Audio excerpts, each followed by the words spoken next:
effect that, I don't know, maybe you give us the exact record. How many times vote of confidence has been passed on Senator Akpabio, the Senate President? He said if there's too consistency in the passing of vote of confidence, there's trouble.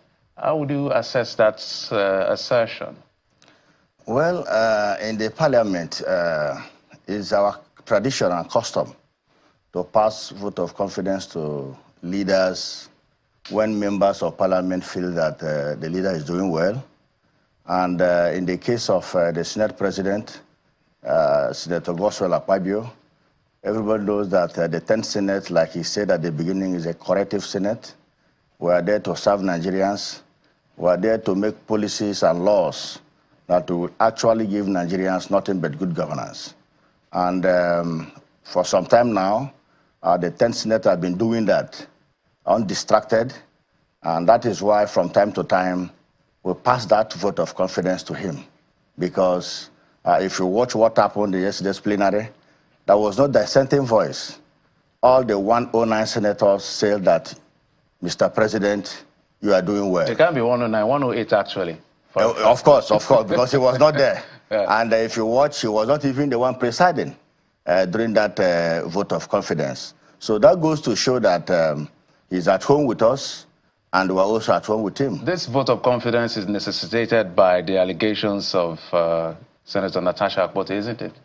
No, far from that. The allegation of Senator Natasha is a complete falsehood, which we've put behind us. You're already passing judgment on the case that is still subject of investigation. Even within the... I'm entitled to my opinion. Okay, your opinion. Yes, and moreover, I'm also a star witness in that case.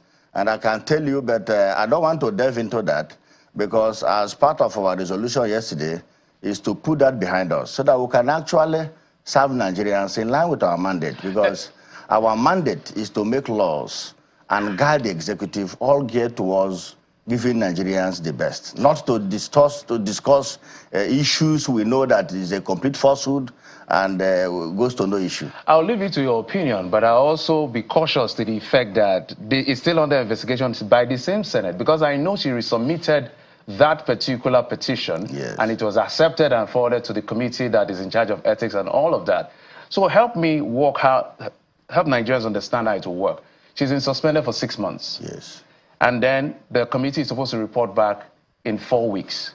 Is she not supposed to, and she's not supposed to appear at the premises of the National Assembly. So are you going to effect that? How does it work? If she's invited by the committee, she has a right to appear.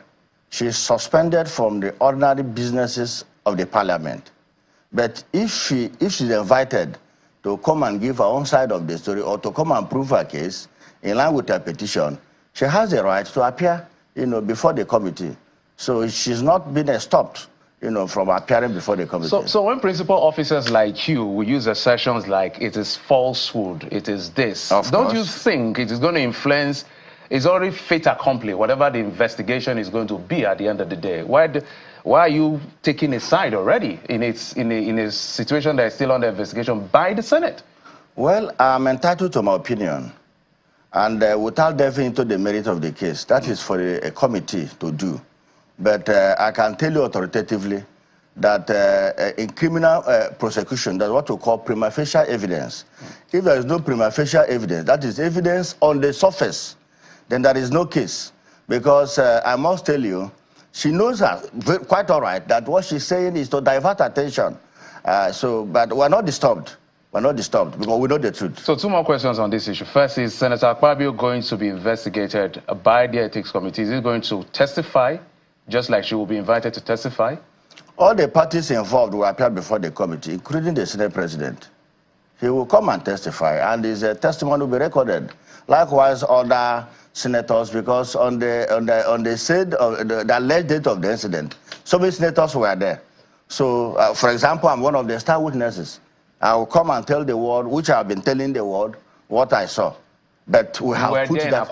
Of course. I even drove in the same car with there for every step of the way, both from beginning to the end, and we went back in the same vehicle. I was the closest person to her that day. Okay. So, away from that in a moment, what do you think the perception of Nigerians is to how the Senate or the National Assembly responds to concerns about women? Because there's a perception out there, whether that perception is true or false. Do you understand what the perception is? And how is the Senate handling it? Our view towards women is to accommodate them more in politics.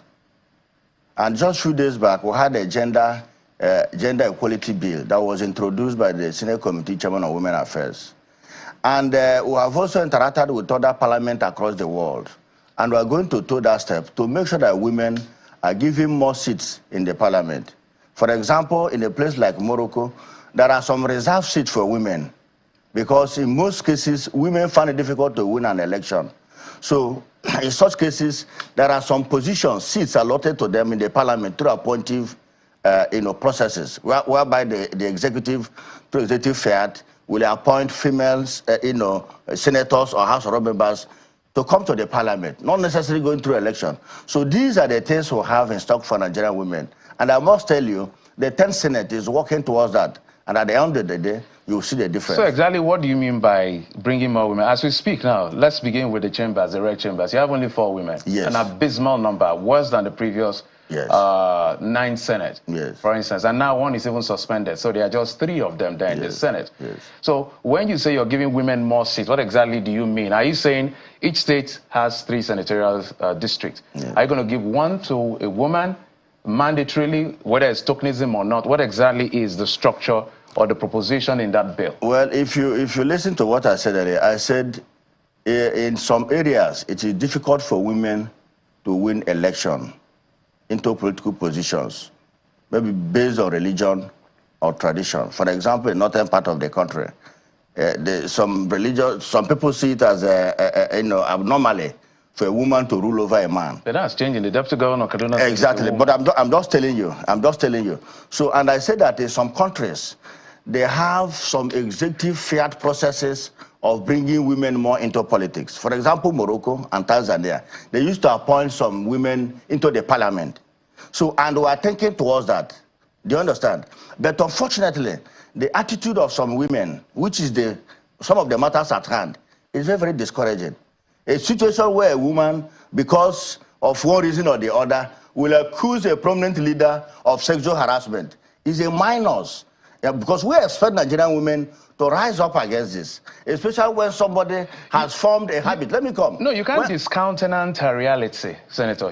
Whether that reality of hers is true or false, you can't discountenance it and then use that as a premise for generalization. I didn't generalize, but I said it is discouraging. It is discouraging. Are you saying that men, okay, let's leave the sexual allegation. Men have also stood up to the Senate president or the leadership of the Senate. They've even been suspended. Have we ever said that the attitude of this man is discouraging men from coming into the Senate? No. That is the way women see when men make this argument. I hope you understand. No, you can see that the ground for the suspensions are different. We understand that. Yes, so get that very well, because the fact of the issue determines the reaction. So these are 2 different circumstances. But what I'm saying is that the attitude of some women may discourage men from giving them such opportunity. So it is therefore very important that any woman that finds herself in political corridor should live above board so as to encourage men to give them more support. That is just the impression I'm trying to make.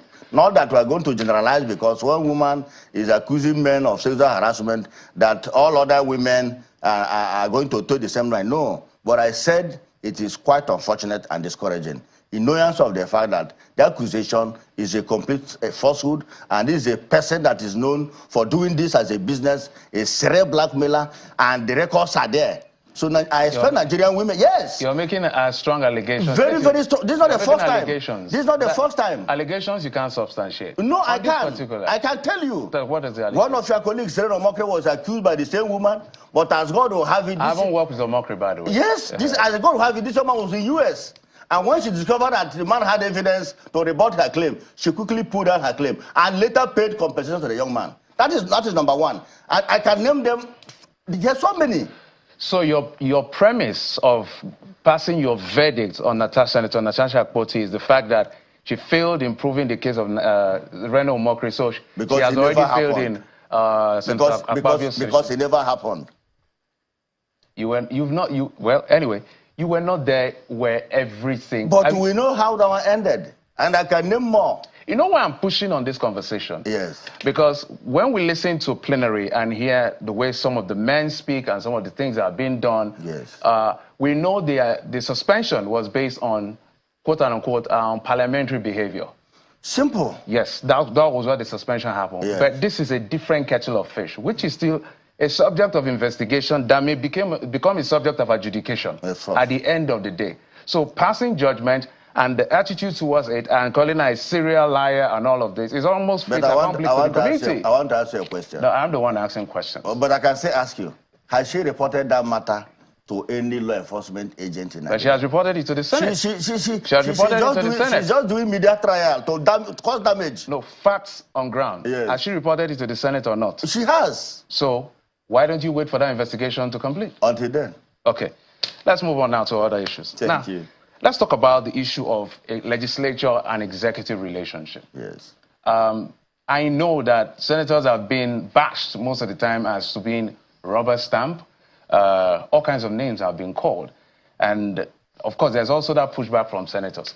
If you are assessing this 10th Assembly, because